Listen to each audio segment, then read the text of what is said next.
H E Krishnappa, ಕಾರ್ಮಿಕ ರಕ್ಷಣಾ ವೇದಿಕೆಯ ಸಂಸ್ಥಾಪಕ ಅಧ್ಯಕ್ಷರು, BTM ಬ್ಯಾಂಗ್ಳೂರು. ನಾಳೆ ದಿನಾಂಕ 14/3/2025 ಶುಕ್ರವಾರ ಶ್ರೀ ಶ್ರೀ ಶ್ರೀ ಯೋಗಿ ನಾರಾಯಣ ಯತೀಂದ್ರರ ಜಯಂತಿಯ ಶುಭಾಶಯಗಳು. ಇಡೀ ಬಲಿಜ ಜನಾಂಗದ ಧ್ರುವತಾರೆಯಾದಂಥ ನಮ್ಮ ಯೋಗಿ ನಾರಾಯಣ ಯತೀಂದ್ರರು ಇವತ್ತು ಸಮಾಜಕ್ಕೆ ಕೊಟ್ಟಂಥ ಕೊಡುಗೆ ಅಪಾರ. ಅದರಲ್ಲೂ ಕೂಡ ನಮ್ಮ ಬಲಿಜ ಜನಾಂಗವನ್ನು ಮೇಲೆತ್ತುವ ಪ್ರಯತ್ನವನ್ನು ಅವರು ಮಾಡಿರ್ತಕ್ಕಂಥದ್ದು ನಾವು ಯಾವತ್ತೂ ಕೂಡ ಮರೆಯಲಾಗದಂಥ ಸುದ್ದಿ.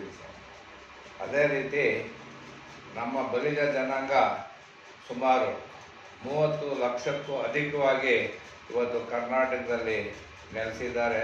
ಆದರೆ ರಾಜಕೀಯದಲ್ಲಾಗಲಿ ಅಥವಾ ಕೈಗಾರಿಕೆಯಲ್ಲಾಗಲಿ ಅಥವಾ ಸರ್ಕಾರದ ಹುದ್ದೆಗಳಲ್ಲಾಗಲಿ ಯಾವುದರಲ್ಲೂ ಕೂಡ ಮುಂದಕ್ಕೆ ಬರೋದಕ್ಕೆ ಸಾಧ್ಯ ಆಗಿಲ್ಲ. ಕಾರಣ ಇಷ್ಟೇ, ಸರ್ಕಾರ ಯಾವುದಕ್ಕೂ ಕೂಡ, ಅದರಲ್ಲೂ ವಿಶೇಷವಾಗಿ ಕಾಂಗ್ರೆಸ್ ಸರ್ಕಾರ ಯಾವುದರಲ್ಲೂ ಕೂಡ ಅವ್ರನ್ನ ಮುಂದೆ ತರೋದಕ್ಕೆ ಪ್ರಯತ್ನ ಮಾಡಿಲ್ಲ ಈವರೆಗೆ.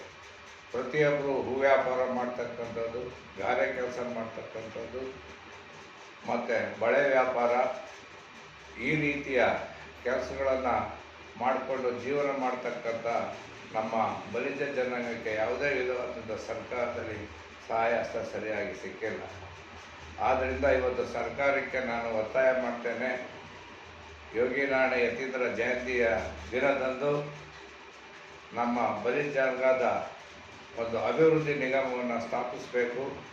ಬಡವರ ಬಗ್ಗೆ ಕನಿಕರ ತೋರಿಸಿ ಅವರ ಹೆಣ್ಮಕ್ಳು ಮದುವೆಗಾಗಲಿ 1 ಲಕ್ಷ ರೂಪಾಯಿವರೆಗೆ ಕೊಡ್ತಕ್ಕಂಥ ಒಂದು ಸರ್ಕಾರದ ಆದೇಶ ಹೊರಡಿಸಬೇಕು. ಅದೇ ರೀತಿ ಮಕ್ಕಳಿಗೆ ವಿದ್ಯಾಭ್ಯಾಸಕ್ಕೆ ಸರಿಯಾದಂಥ ಸೂಕ್ತವಾದಂಥ ಸಹಾಯ ಸಿಗ್ತಾ ಇಲ್ಲ. ಅವರ ಮಕ್ಕಳಿಗೂ ಕೂಡ ಫೀಸ್ ಆಗಿರ್ಬೋದು, ಸ್ಕಾಲರ್ಶಿಪ್ ಆಗಿರ್ಬೋದು, ಬಟ್ಟೆ ಬರಿ ಆಗಿರ್ಬೋದು, ಅದನ್ನೆಲ್ಲವನ್ನು ಕೊಡ್ತಕ್ಕಂಥ ಒಂದು ಆದೇಶ ಸರ್ಕಾರದಿಂದ ಹೊರಬೀಳಬೇಕು ಅಂತ ಈ ಮೂಲಕ ತಮ್ಮಲ್ಲಿ ಮನವಿ ಮಾಡ್ತೇನೆ. ಜೈ ಹಿಂದ್.